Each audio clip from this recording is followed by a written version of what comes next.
जय श्री राम दोस्तों, मैं केशवर पाल आज फिर एक नई वीडियो के साथ आपके सेवा में हाजिर हुआ हूँ। दोस्तों, मैं इन दास भाइयों के लाइव में गया हुआ था, तो ये वहाँ पे बंधन और मोक्ष का प्रश्न उठा था कि बंधन कैसे है, मोक्ष कैसे है। तो हमने गीता अध्याय 8 के श्लोक 16 का हवाला देते हुए बोला था कि भगवान कह रहे हैं कि ब्रह्मलोक पर्यंत सभी पुनरावृत्ति में हैं और मुझे प्राप्त होकर के जीव संसार में वापस नहीं आता। यानी अगर हम भक्ति करके ब्रह्मलोक तक जाएंगे तो हम फिर वापस आ जाएंगे, लेकिन जब भगवान को प्राप्त हो जाएंगे तो वापस नहीं आएंगे। हमने उदाहरण देकर समझाने का प्रयास किया था कि जैसे समुद्र है, समुद्र के किनारे घूमने जाने वाला वापस चला आता है, लेकिन वही व्यक्ति जब समुद्र के लहरों में कूद जाता है, समुद्र को प्राप्त हो जाता है तो वापस नहीं आता है। ऐसा ही ब्रह्मलोक तक, यानी जो भी सगुण साकार का लोक है, वहां तक आप जाओगे, वापस आ जाओगे, लेकिन जैसे ही निर्गुण निराकार परमात्मा में विलय हो जाओगे, आप वापस नहीं आ सकते। तो इन लोगों ने बोला कि इस श्लोक का अर्थ जो है कि गलत किया है। न विद्यते का अर्थ है कि नहीं जानते, यानी वे लोग नहीं जानते हैं कि मुझे ही प्राप्त होकर के वापस आते हैं, वे लोग मेरी भक्ति करते रहते हैं। तो आज इसी सिलसिले पे हम बात करेंगे और रामपाल जी की जो गहरी नज़र गीता है उसमें देखेंगे, और स्वामी राम सुखदास जी की साधक संजीवनी है उसमें देखेंगे कि रामपाल जो है क्या विद्यते शब्द का क्या अर्थ लगाते हैं और अन्य कितने बार गीता में विद्यते शब्द आया है। ठीक है, तो आज हम इसी सिलसिले पे बात करेंगे और बंधन और मुक्ति का मार्ग हम तलाशने का कोशिश करेंगे। तो इसके पहले आप दास भाइयों का वीडियो सुनिए और फिर हम जो है कि आगे गीता खोल के आपको दिखाते हैं और दोनों गीता से मैच कराते हैं। ठीक है, ये भी बताएंगे गीता में कितनी बार विद्यते शब्द आया है। इस श्लोक का विद्यते जो शब्द है गीता में बताओ कितनी बार आया है, उसका अर्थ नहीं जानते ऐसा लिखा गया है। ये चीज आप दिखाओ पूरे को। मैं बोल रहा हूँ क्या करोगे? आपको पूरे बताएंगे तो सिद्ध क्या होगा, ये बताओ पहले आप। एक सेकंड एक मिनट। इससे सिद्ध मुक्ति और बंधन का है। यहाँ भगवान सीधे से कह रहे हैं हमारे सनातन संत ग्रंथों में सबसे ऊपर ब्रह्मलोक है, और कह रहे हैं कि ब्रह्मलोक तक गए हुए प्राणी वापस आ जाते हैं, लेकिन जो मुझे प्राप्त हो जाता है वो वापस नहीं आता। ठीक है, तो यहाँ प्राप्त होने का मतलब है भगवान में समाहित हो जाना, और भगवान में समाहित वही हो सकता है भगवान जैसा। आपकी बात आ गई। ठीक है, तो दोस्तों अभी आप दास भाइयों का सुन रहे थे, वहाँ पे हमने बंधन और मोक्ष का निवारण एक श्लोक बताया था गीता अध्याय 8 के श्लोक 16 में। यानी आप ब्रह्मलोक तक या किसी भी लोक तक घूमने फिरने मौज मस्ती करने के लिए जाएंगे तो वापस आ जाएंगे, लेकिन जब अपने अस्तित्व को मिटा देंगे, भगवान में समाहित हो जाएंगे तो वापस नहीं आएंगे। मेरे कहने का तात्पर्य यह था। तो आइए हम इस श्लोक को देखते हैं गीता में, और रामपाल जी के भी गीता में देखते हैं जो गहरी नज़र गीता इनकी है, और फिर समझते हैं कि भगवान ने विद्यते शब्द का कितनी बार गीता में प्रयोग किया था। ठीक है, आइए। यह श्रीमद् भागवत गीता है, अध्याय 8 श्लोक 16। यहाँ बताते हैं भगवान कि हे अर्जुन, ब्रह्मलोक तक सभी लोग पुनरावृत्ति वाले हैं, अर्थात वहाँ जाने पर पुनः लौटकर संसार में आना पड़ता है, परंतु हे कौन्तेय, मुझे प्राप्त होने पर पुनर्जन्म नहीं होता। तो यहाँ पे दोस्तों दो चीज है। एक तो है कि ब्रह्मलोक पर्यंत्र, यानी ब्रह्मलोक से नीचे तक का लोक, और एक है ब्रह्मलोक से लेकर।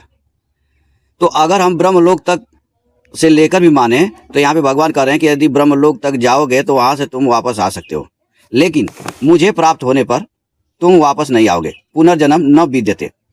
तो ये रामपाल क्या लिखते हैं कि विद्यते का अर्थ इन्होंने गलत किया है, यहाँ पे जानते होना चाहिए। तो आइए रामपाल जी की गीता में देखते हैं कि वो इसका अर्थ क्या बता रहे हैं। ये रामपाल जी की पुस्तक है गहरी नज़र गीता में, इनका रथ जो है कि कबीर साहब खींच रहे हैं। यहाँ पे इन्होंने ये लिया है विद्यते। अब ये क्या लिखते हैं कि हे अर्जुन, ब्रह्मलोक से लेकर सब लोग पुनरावर्ती यानी बार बार उत्पत्ति नाश वाले हैं, परंतु हे कुंती पुत्र, न विद्यते, जो यह नहीं जानते वे मुझे प्राप्त होकर भी फिर जन्मते। अब इसमें रामपाल एक और गप्पा मारते हैं कि ब्रह्मलोक में ब्रह्म रहता है। तो एक बार तो ये यहाँ पे श्लोक में बोल दिया है कि भाई ब्रह्मलोक में ब्रह्म रहता है, मैं मान लिया, तो ब्रह्मलोक से नीचे आ रहे हैं। और एक बात ये बोलते हैं कि गीता ज्ञान ब्रह्म दिया है, तो जो जहाँ पे प्राप्त होना है उस बात वो क्या चीज़ है, ये गीता ज्ञानदाता जो प्राप्त होने की अपने को बात कर रहा है कि मुझे भी प्राप्त होकर के जन्मते हैं या नहीं जानते, तो वह प्राप्त होना क्या चीज़ है? तो यह केवल रामपाल गप्पे मारते हैं। अभी देखिए ये केवल हिंदी लिख रहे हैं कि हे अर्जुन, ब्रह्मलोक से लेकर सब लोग बारंबार उत्पत्ति नाश वाले हैं, परंतु हे कुंती पुत्र, जो यह नहीं जानते वे मुझे प्राप्त होकर भी फिर जन्मते। अब आगे क्या लिखते हैं कि विशेष गीता प्रेस गोरखपुर से प्रकाशित गीता अध्याय 10 श्लोक 17 में विद्याम का अर्थ जानू किया है, और गीता अध्याय 6 श्लोक 23 तथा अध्याय 14 श्लोक 11 में विद्यात का अर्थ जानना चाहिए किया है, तथा गीता अध्याय 15 श्लोक 15 में तथा गीता अध्याय 9 श्लोक 17 में वेद तथा वेदम का अर्थ जानने योग्य तथा जानना चाहिए किया। इसलिए विद्यते का अर्थ जानते सही है। आप बताइए, एक बार भी रामपाल जी ने जहाँ पे विद्यते शब्द का प्रयोग गीता में हुआ है उस चीज को नहीं बता रहे हैं, बल्कि घुमाने के लिए, लोगों को भ्रमित करने के लिए अलग अलग श्लोक में अलग अलग बात बता रहे हैं। कहीं विद्यात बता रहे हैं, कहीं वेद बता रहे हैं, कहीं विद्याम बता रहे हैं, वेदम बता रहे हैं, ठीक है, जबकि गीता में वास्तव में विद्यते शब्द कई बार आया है। ठीक है, अभी मैं आपको दिखाऊंगा। अभी रामपाल जी क्या कर यहाँ पे लिख रहे हैं, थोड़ा सा इनका देख ही लेते हैं। अध्याय 10 श्लोक 17 में विद्याम का अर्थ जानू किया है। अब 10 का 17 हम देखते हैं गीता प्रेस वालों ने क्या किया है। इसमें विद्याम शब्द आया है, 10 का 17 है, ये 10 का 17 है, तो रामपाल जी इसको दिखा रहे हैं, ठीक है, कि ये जानू कर दिया है, लेकिन वास्तव में विद्यते शब्द कई बार आया है। तो हम आपको अब दिखाते हैं विद्यते शब्द कई बार आया है और कहाँ कहाँ आया है। तो रामपाल जी को तो दिखाना चाहिए कि भाई देखो यहाँ विद्यते शब्द आया है, तो यहाँ जानते लिखा है, यहाँ पे विद्यते शब्द का ऐसे लिख दिया है। यह देखिए श्रीमद् भागवत गीता अध्याय 2 श्लोक 16 में भगवान यहाँ कह रहे हैं, असत तो भाव सत्ता विद्यमान नहीं है और सत का अभाव विद्यमान नहीं है। देखिए, न विद्यते अभी न विद्यते, विद्यमान नहीं है। यही चीज जो है 16 में कहा गया था, 8 का 16 है, इसमें इसी चीज को भगवान कह रहे हैं कि पुनर्जन्म यानी दोबारा जन्म न विद्यते नहीं होता है। इसी चीज को यहाँ पे कहा जा रहा है, अस्तो भाव न विद्यते नहीं है और सत का अभाव नहीं है, न विद्यते नहीं है, विद्यमान नहीं है। तो उसी चीज को भगवान यहाँ कह रहे हैं कि जो मुझे प्राप्त हो जाता है उसका विद्यमान, उसकी स्थिति नहीं रहती, वह नहीं होता है, खत्म हो जाता है। तो रामपाल क्या क्या उसमें कहाँ कहाँ विद्यमान, विद्येन, वेद क्या क्या ले गए घुमाने के लिए। सीधी सी बात है कि भगवान ने इसको पहले ही बोला था, या हर जगह विद्यते। अभी मैं दूसरा दिखा रहा हूँ, ये देखिए अध्याय 4 है, श्लोक 38 है। इसमें क्या भगवान कह रहे हैं कि इस मनुष्य लोक में ज्ञान के समान पवित्र करने वाला निसंदेह दूसरा कोई साधन नहीं है, न विद्यते नहीं है। यानी इस मनुष्य लोक में पवित्र करने वाला ज्ञान के सिवा दूसरा कोई साधन नहीं है, विद्यमान नहीं है, उपलब्ध नहीं है। तो यहाँ पर भी विद्यते शब्द आया, लेकिन रामपाल ने इस विद्यते शब्द को नहीं दिखाया, क्योंकि यहाँ उसकी पोल तो खुल जानी है और रामपाल अपनी पोल खुलवाना नहीं चाहते, केवल भ्रमित करना चाहते हैं। अध्याय 6 है, श्लोक 40 है। इसमें भगवान क्या कर रहे हैं कि हे तीर्थानंदन, उसका न तो इस लोक में और न परलोक में ही विनाश होता है, विद्यते होता है, यानी उसकी स्थिति नहीं रहती है। किसका? क्योंकि हे प्यारे, कल्याणकारी काम करने वाला कोई भी मनुष्य दुर्गति को प्राप्त नहीं होता। तो यहाँ पर भी विद्यते शब्द था, इसका मतलब नहीं होता है, यानी उसकी स्थिति नहीं रहती। विद्यते शब्द का प्रयोग यहाँ भी हुआ है। अब आगे फिर रामपाल जी की गहरी नजर गीता को पढ़ लेते हैं। यह गहरी नजर गीता में आगे लिखते हैं कि यदि इन श्लोकों 15-16 का अर्थ अन्य अनुवादकर्ताओं वाला सही माना जाए कि ब्रह्म गीता ज्ञानदाता को प्राप्त होने के पश्चात पुनर्जन्म नहीं होता, तो गीता अध्याय 2 श्लोक 12, अध्याय 4 श्लोक 5 व 9 तथा अध्याय 15 श्लोक 4 तथा अध्याय 18 श्लोक 62 का अर्थ सही नहीं लगेगा। इसलिए यही उपरोक्त अनुवाद जो मुझ दास संत रामपाल दास जी महाराज द्वारा किया गया है वह उचित है। ठीक है, यानी ये कह रहे हैं कि अगर विद्यते शब्द का अर्थ आप लगाते हो कि गीता ज्ञानदाता को प्राप्त होने के बाद पुनर्जन्म नहीं होता, तो यह कह रहे हैं कि इन श्लोकों का अर्थ जो है गलत हो जाएगा। किन श्लोक का? 2 का 12। तो आइए 2 के 12 में देखते हैं भगवान क्या कह रहे हैं। श्रीमद् भागवत गीता अध्याय 2 श्लोक 12। इसमें यहाँ भगवान कह रहे हैं, किसी काल में मैं नहीं था और तू नहीं था तथा ये राजा लोग नहीं थे, यह बात भी नहीं है, और इसके बाद भविष्य में मैं, तू और राजा लोग हम सभी नहीं रहेंगे, यह भी बात नहीं है। यानी भूत, भविष्य और वर्तमान तीनों कालों में हम सदा रहते हैं, सदा रहेंगे और सदा थे। यानी हम कभी मरते नहीं हैं, हम सदा थे, सदा हैं और सदा रहेंगे। तो भगवान तो यहाँ ऐसा कुछ भी बात नहीं बोले कि उस श्लोक का अर्थ गलत हो जाए। यानी जब भगवान सदा थे, सदा हैं, सदा रहेंगे, तो उनको प्राप्त होने वाला सदा था और सदा रहेगा, सदा है और सदा रहेगा भी। तो ये रामपाल जो है केवल गप्पे मार करके लोगों को गुमराह करते हैं। अभी आगे इनका देखते हैं। आगे फिर इन्होंने अध्याय 4 श्लोक 5 व 9 का हवाला दिया कि वहां पे गड़बड़ी हो जाएगी अगर यह मानेंगे कि गीता ज्ञानदाता को प्राप्त होकर पुनर्जन्म नहीं होता है। यह श्रीमद् भागवत गीता अध्याय 4 है, आई श्लोक 5 है, संस्कृत पीछे है। इसमें क्या भगवान कर रहे हैं कि हे प्रथम अर्जुन, मेरे और तेरे बहुत से जन्म हो चुके हैं, उन सबको मैं जानता हूं, तू नहीं जानता। ठीक है, तो यहाँ भी तो भगवान बता रहे हैं कि जीव से सर्वश्रेष्ठ है, इसलिए जीव अपने जन्म को नहीं जानता है और भगवान जानते हैं। ठीक है, यहाँ पर भी तो कोई ऐसा चीज बताया नहीं कि भगवान नीचे आए, लेकिन रामपाल ने केवल गुमराह करने के लिए ये सब ड्रामेबाजी करते हैं। ठीक है, आगे उन्होंने 9 का हवाला दिया था, इसी का 9 में देखते हैं भगवान क्या कर रहे हैं।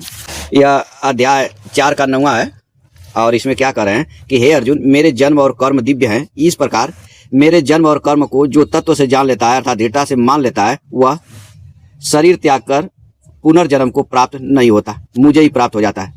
तो यहाँ पर भी भगवान कर रहे हैं कि वह पुनर्जन्म को प्राप्त नहीं होगा जो मेरे जन्म और कर्म को दिव्य मान लेगा।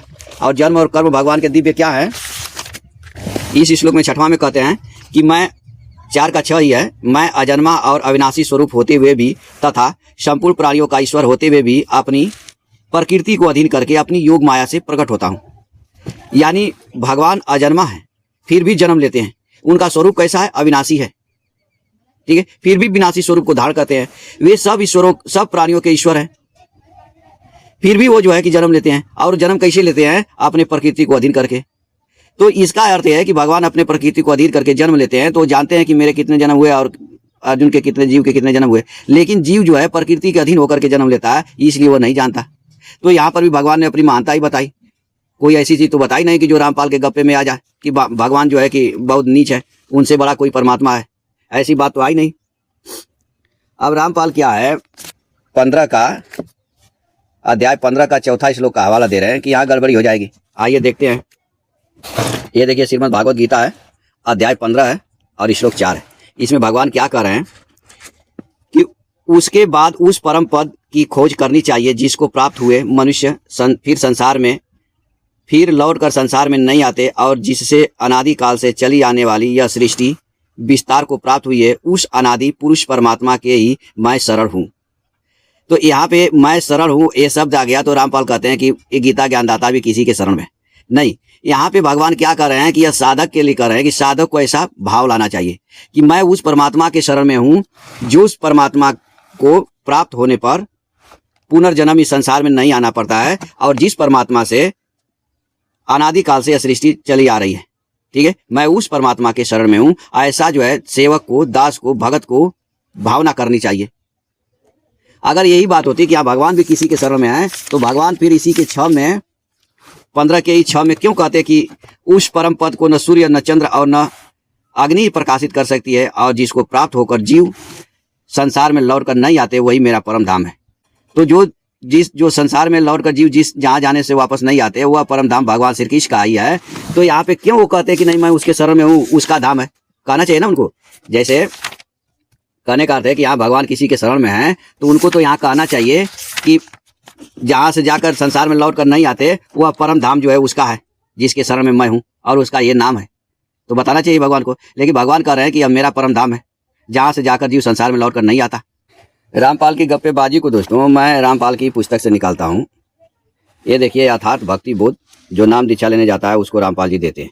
इसमें पेज संख्या 163 पर कबीर साहब की बारी है। प्रेम प्रकाश भया उजियारा, कहे कबीर मैं दास तुम्हारा। ठीक है, यहाँ पे कबीर क्या करे अपने के लिए, कहे कबीर मैं दास तुम्हारा।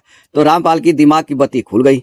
अब यहाँ पे देखे भाई कि कबीर स्वयं अपने को दास बोल रहे हैं, तो बत्ती खुल गई। और यहाँ पे उत्तर लगाते, उसका अर्थ क्या करते हैं यहाँ पे कि प्रेम प्रकाश भया उजियारा, अर्थात सत्य भक्ति करने से परमात्मा के प्रति प्रेम जागृत हो गया।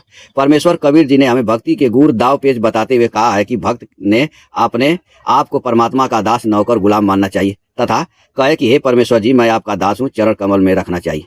ठीक है, अब यहाँ पे जब कबीर साहब कह रहे हैं कि मैं दास हूँ, तो रामपाल के दिमाग में बात घूम गई कि भाई यहाँ तो कबीर साहब स्वयं अपने को दास कह रहे हैं। तो रामपाल ने घुमा दिया कि यह सेवक को करना चाहिए, भगत को भाव रखना चाहिए कि मैं दास हूँ। इसी चीज को भगवान ने यहाँ पे कहा है कि मैं शरण हूँ। शरण किसको होना है? जो भगत है। अब किसके शरण होना है? जहाँ से जाकर संसार में लौट कर नहीं आना पड़ता और जिससे अनादिकाल से सृष्टि का विस्तार प्राप्त हुआ है। ठीक है, तो यहाँ पे भाव भक्त को करना है। लेकिन रामपाल क्या बोलते हैं कि गीता ज्ञानदाता करते हैं। रामपाल क्या बोलते हैं कि गीता ज्ञानदाता किसी के शरण में है। अभी इनका जो है अभी 18 का 62 है। यह श्रीमद् भागवत गीता है, अध्याय 18 श्लोक 62। इसमें भगवान क्या कर रहे हैं? हे भरतवंश उद्भव अर्जुन, हे भरतवंश उद्भव अर्जुन, तू सर्वभाव से उस ईश्वर की ही शरण में चला जा। उसकी कृपा से तू परम शांति, संसार से सर्वथा उपरति को और अविनाशी परम पद को प्राप्त हो जाएगा।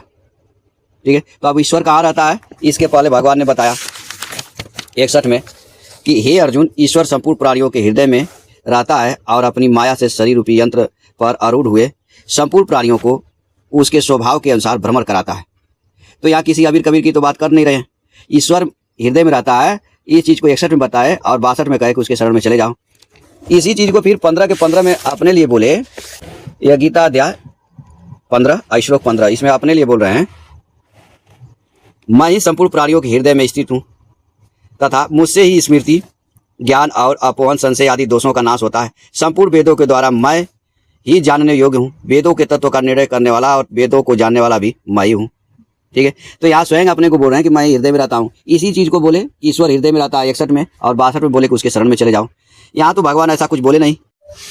तो दोस्तों, इस वीडियो में क्या देखे कि रामपाल ने खूब गप्पे मार रखी थी। सीधी सी बात जो है, विद्यते शब्द का अर्थ होता है कि उसकी स्थिति न हो। अब विद्यते शब्द गीता में कई जगह आया है, जो हमने आपको दिखाया भी। और रामपाल क्या बोले कि इधर उधर दिखाया कि इसमें ये लिखा है, इसमें ये लिखा है, इसलिए विद्यते का नहीं जानते, यही सही है। इसके ऊपर फिर गप्पे मारे कि नहीं, इस लोगों का गड़बड़ी हो जाएगा। तो रामपाल क्या है, पूरी गप्पबाज है और गप्पे मारता रहता है। और ऐसे गप्पबाज की भक्ति करके, नाम दीक्षा लेकर के क्या हमें चींटी बनना है? नरक में जाना है क्या? तो हमें आशा नहीं, पूर्ण विश्वास है दोस्तों कि आप लोगों को समझ में आ गया होगा। तो आज के लिए इतना ही, फिर मिलेंगे नेक्स्ट वीडियो में। तब तक के लिए जय सीताराम।